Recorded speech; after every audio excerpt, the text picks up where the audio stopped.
Uncle Wiggily in Connecticut, a Salingerian tale of escape and identity, by J.D. Salinger. The old man with the limp watched the sunset bleed across the Connecticut sky. It was the kind of sunset that made you want to grab a drink and tell someone, anyone, about the strange, unbidden memories that had suddenly come flooding back. But the old man, whose name of all things was Percival, was alone. He was more alone than he'd ever been in his life, and he wasn't sure if he wanted to share his memories.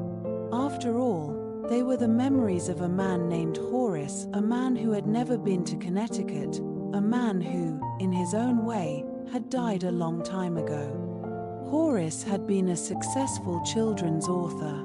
His fame had rested on the back of a fuzzy buck-toothed rabbit named Uncle Wiggily. Horace had invented Uncle Wiggily in a ramshackle cabin in the Adirondacks, a cabin that was about as far away from Connecticut as a man could get. He'd spent years writing about the rabbit's adventures that were innocent, heartwarming, and, according to Horace, perfectly harmless. But lately, the memories of those adventures were anything but harmless. They haunted him like the ghosts of his own past, a past he desperately wanted to forget. Percival, as he sat on the porch of his borrowed summer house, felt a strange pull, an almost desperate need to reconnect with his past. He hadn't wanted to come to Connecticut, hadn't even wanted to leave New York. But his doctor, a young man with a receding hairline and a nervous energy that reminded Percival of a trapped squirrel, had insisted. "Fresh air, sunshine, maybe a little peace," said the doctor, his voice ringing too brightly, too confidently. "You need a change." So Percival had come to Connecticut, reluctantly, like a prisoner forced to take a vacation. He'd rented a house on the coast, a rambling, overgrown place with a porch overlooking the ocean. He'd hoped the salt air, the endless stretch of blue, would wash away the residue of his past, the memories that clung to him like barnacles on a ship's hull. But the memories, far from fading, had grown stronger. He'd spent his days walking the beaches, feeling the sand between his toes, watching the waves crash and recede.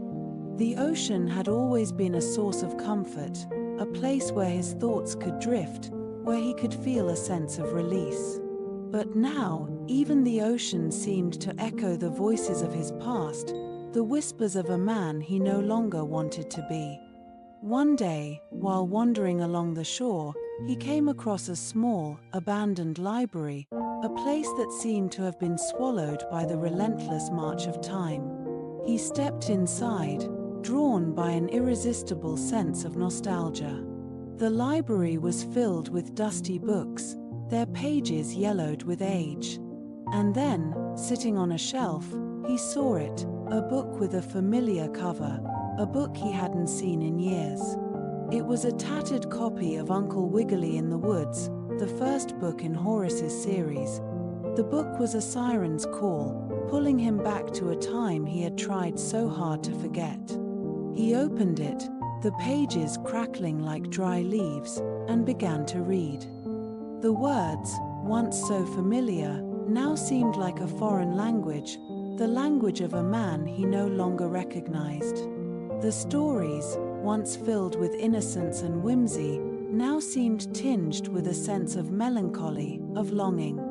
He read about Uncle Wiggily's adventures, his battles with bad guys, his unwavering sense of optimism.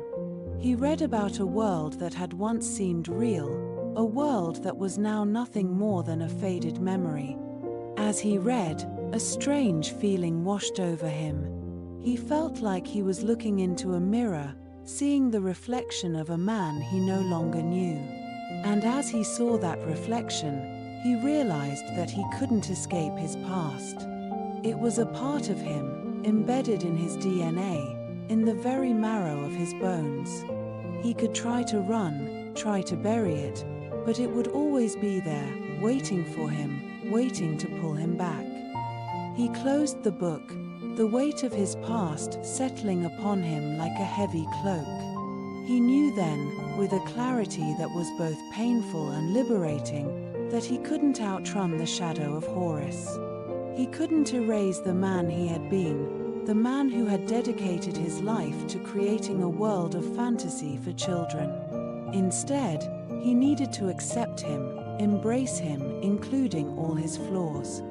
He walked back to his house, the setting sun casting long distorted shadows across the sand.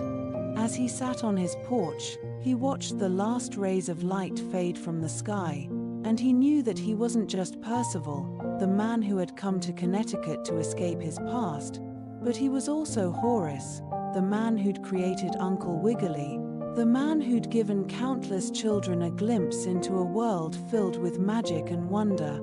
And perhaps that wasn't such a bad thing after all. For even if his memories were haunted by shadows, they were also filled with light, the light of a man who had dared to imagine and create and bring joy into the lives of others. And in the end, perhaps that was all that truly mattered.